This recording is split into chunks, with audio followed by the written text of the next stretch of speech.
영국 해병 코만도라는 명칭은 1880년 남아프리카의 보호인들과 영국이 벌였던 보호전쟁에서 당시 보호인들의 특수부대였던 코만도로부터 유래됐으며 2차 세계대전 중에 윈스턴 처칠이 지시해서 만들어졌습니다. 코만도는 영국 육군과 해병대에 각각 조직되어 활동했었으나 전쟁이 끝나자 해병대만이 적 해안 침투 전문부대로 계속 운용했었습니다. 한국전쟁이 발발하자 이들은 인천 상륙작전을 거쳐 원산 상륙작전 이전까지는 소규모 특공대로 적 후방에서 작전하다가 그 후 기동타격대 형태인 보병 전투부대로 다시 편제를 개편하고 미해병 7연대 배속 예정으로 필러의 해병 1연대와 함께 고토리로 이동했습니다. 미 해병들은 같은 해병인 영국 해병 41코만도의 합류를 크게 환영했습니다.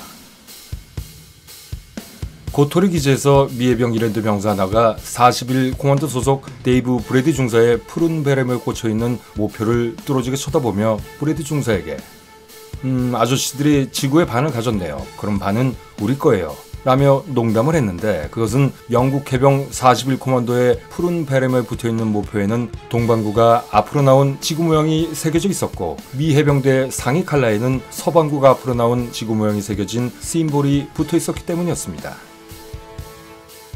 1950년 11월 29일 41코만도는 북쪽 전방에 하가루리에 있던 미해병 1사단 사령부가 중국군의 공격을 받자 영국 해병 드라이스데일 중령이 자신의 41코만도와 미해병 혼성부대를 통합 지휘해서 겹겹이 설치된 중국군의 차단선을 뚫고 돌진을 감행하게 됩니다. 당시 하가루리 남쪽 고토리도 앞뒤로 중국군에게 포위되어 있었는데 고토리에서 북쪽 하가루리 방향으로는 8개의 도로 장애물이 있었고 남쪽 황초룡으로는 3개의 장애물이 설치됐으며 유선 통신망은 양쪽 모두 중국군에 의해 절단됐습니다. 그리고 16km 남쪽에 있던 진흥리에서도 이미 중국군의 대부대가 목격되고 있었죠. 29일 오전 9시 45분 고토리에서 하가루리까지의 보급로를 개통하기 위해 영국 해병 드라이스데일 중령의 지휘 아래 미 해병 지중대, 7사단 31연대 비중대, 영국 해병 41코만도, 해병 1사단 본부대 등 총 900명의 차량 141대로 구성된 연합지원부대가 하가루리를 향해 출발했습니다. 그러나 이미 중국군은 능선받아 포진하고 있어서 드라이스데일 부대는 출발과 동시에 중국군 64단 179연대에게 엄청난 양의 집중사격을 받았습니다.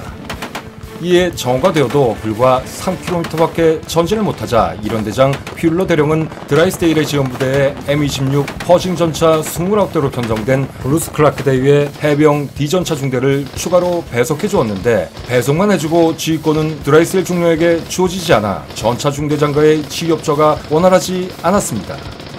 그것은 이때의 전차 중대는 호송대 호위가 더 중요한 임무였지만 전차 중대장 블루스 클라크 대위는 지나친 전투력에 자신들의 전차들을 한 곳에 모아서 공격적으로 집중 운영하겠다고 고집을 부렸기 때문입니다. 결과적으로 이것이 결정적인 패착이 되고 마는데 개국사의 도로에서는 전투가 벌어졌을 때 방어력이 약한 트럭과 지프는 차라리 그냥 전방으로 내달려야 나름대로 그 피해를 최소화할 수 있었습니다. 그런데 앞선 전차들이 대응사격을 한답시고 길을 막는 바람에 연합지원부대는 그때마다 돈져낸 채 중국군에게 집중사격을 받아 행렬이 절단나고 다시 각계포위 공격을 받아 더 큰 피해를 입게 된 것입니다. 그리고 상황은 극단으로 치닫게 됩니다. 트럭에서는 총에 맞아 얼굴 반쪽이 날아가 버린 병사, 중국군의 백륜 슈리탄에 온몸이 타들어가 비명을 지르며 나뒹구는 병사, 공황 상태로 눈이 뒤집혀 고래고래 소리를 지르며 기관총을 쏴대는 병사, 마치 불지옥의 한가운데 같았습니다. 하지만 이런 상황에서도 용감하기 이를 데 없는 병사들도 있었습니다. 해병 1연대 지중대 윌리엄 보일병은 자신이 탑승한 차량에 중국군의 슈리탄이 날아들어오자 슈리탄이로 자신의 몸을 던져 트럭 안의 나머지 동료들을 구하고 자신은 폭사했습니다. 그는 이 행위로 사후 명예훈장을 추서받았습니다. 맹렬한 매복 공격으로 연합지원부대의 행렬이 절단나고 병사들이 산산이 흩어져 버리자 이때부터 산에서 내려온 중국군들이 화장용 장작더미처럼 불타는 트럭들을 약탈하기 시작했습니다. 영국 해병 41코만도 고든 페이는 훗날 어둠 속에서 누비옷을 입고 불꽃을 배경 삼아 이리저리 뛰어다니는 중국군의 모습이 마치 불 속에서 춤을 추는 고블린들 같아 보였다고 회상했습니다. 이 처참한 상황에 어쩔 수 없이 드라이스데일 중령은 하가르르에 있던 스미스 장군에게 이 위험한 돌파를 계속해야 합니까? 라고 무전으로 물어보았습니다. 아마도 스미스 장군은 본인에게는 제일 어려운 순간이었을지도 모르겠으나 징험무대가 오지 않으면 사령부가 중국군의 손에 떨어질 가능성이 매우 높았기 때문에 스미스 장군은 결국 어떠한 희생이 있더라도 반드시 돌파하라 라는 명령을 내립니다. 그런데 선두부대가 드디어 하갈우리와 고토리 중간에 도착했을 때 하필이면 탄약 수송 트럭에 중국군의 박격포탄이 명중해서 엄청난 폭발이 일어났습니다. 이때부터 중간 부분에 길이 끊겼고 7사단 B중대, 해병사단 본부대로 이루어진 후속부대는 중국군의 총탄 세례를 벗어나지 못하고 그 자리에 남겨져 고립되는 신세가 되어버렸습니다. 결국 이러한 필사의 돌파로 증원된 병력은 겨우 400여 명 뿐이었던 것입니다. 겨우 이 정도의 병력을 증원시키기 위해 대략 150여 명이 전사했고 150여 명이 부상당했으며 미국군 100여 명, 미해병 40여 명, 영국 해병 41코만도 20여 명 등 총 160여 명의 포로가 발생했고 141대의 차량 중 75대가 파괴되는 등 큰 손실을 감수해야만 했습니다. 그러나 간신히 하가루리에 도착한 드라이스데일 부대는 낙담할 시간도 없이 곧바로 육군 10공병대대 D중대가 간신히 지키고 있던 이스틸로 올라가 방어전투에 투입됐습니다. 훗날 드라이스데일 중령은 자신이 처참히 지나갔던 이 계곡에 지옥불 계곡 혹은 죽음의 계곡이라는 이름을 붙였습니다. 연합지원부대의 선두부대가 만신창이가 된 채 간신히 하가루리 방어선업까지 도착했을 때 41코만도 대원들의 눈앞에 초현실적인 상황이 펼쳐지고 있었습니다. 그것은 마치 블랙풀 알루미네이션즈 축제 같은 광경이었는데 휘황찬란한 아크등 앞에서 200시간을 문 채로 아무 일도 없다는 듯이 해병 공병대원들이 태연하게 활주로 공사를 하고 있었던 것이었죠. 41코만도 대원들은 그들의 담대함에 절로 고개를 흔들었습니다. 29일 아침 스미스는 식군단장 알먼드로부터 유담리의 해병 1개연대를 이동시켜 장진호 도간에 고립된 육군 7사단 페이스 부대를 구출하고 하갈우리와 고토리 사이의 도로를 개통시키라는 어이없는 메시지를 받았습니다. 하지만 이 명령은 해병대 능력밖에 일이나 무시되었고 하가루리를 방문한 7사단장 데이비드 바도 해병대의 의견에 동의했습니다.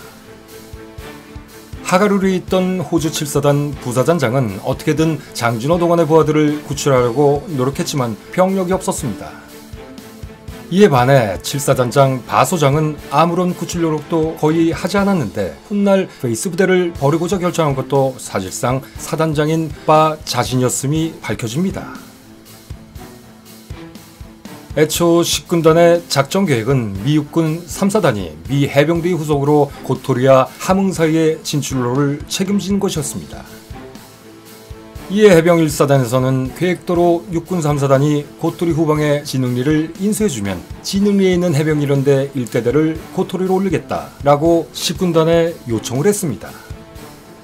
그러나 알몬드는 이 요청을 거부했고 거꾸로 이날 정오 함흥 흥남방어를 위해 미 10군단 병력은 신속히 집결하라고 지시하고 9시간 후에는 항구로 철수한다는 급작스러운 계획을 제시합니다.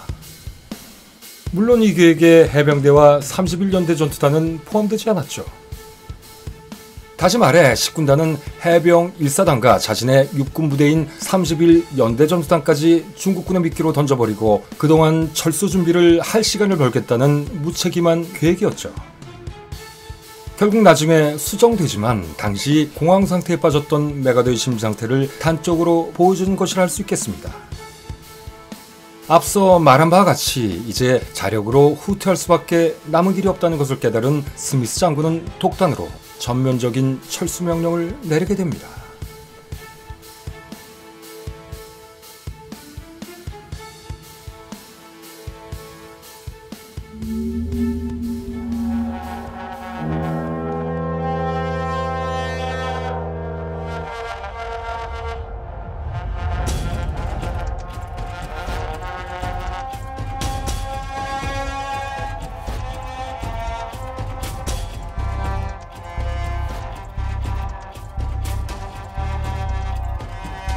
장지호 동쪽의 육군은 해병대가 대부분의 중국군 공격을 흡수해주고 있었기 때문에 이때까지는 그럭저럭 버틸만 했습니다.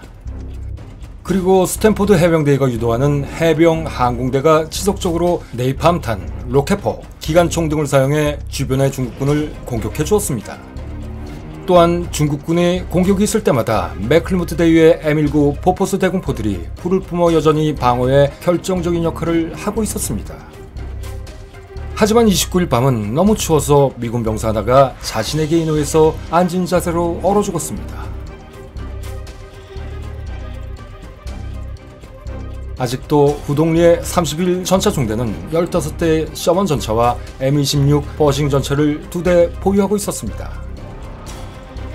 그런데 이들은 이날 느닷없이 실사단장 마로부터 30일까지 후동리에 있다가 하가루리로 철수하라 라는 통신명령을 받습니다.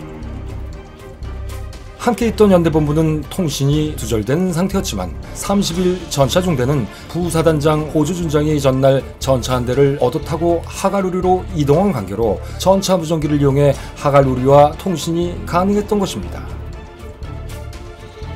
한편 맥클린 대령이 그토록 기다리던 7사단 31연대 2대대는 아직도 이동을 못하고 있었습니다.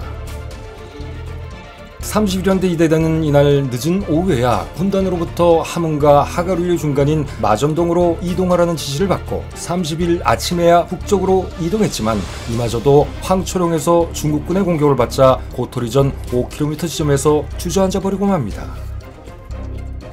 이후 간신히 병력을 수습하고 중국군의 공격이 잠시 소강 상태가 되자 이들은 모든 차량을 버리고 도주하듯 꼬토리로 들어가 버렸습니다.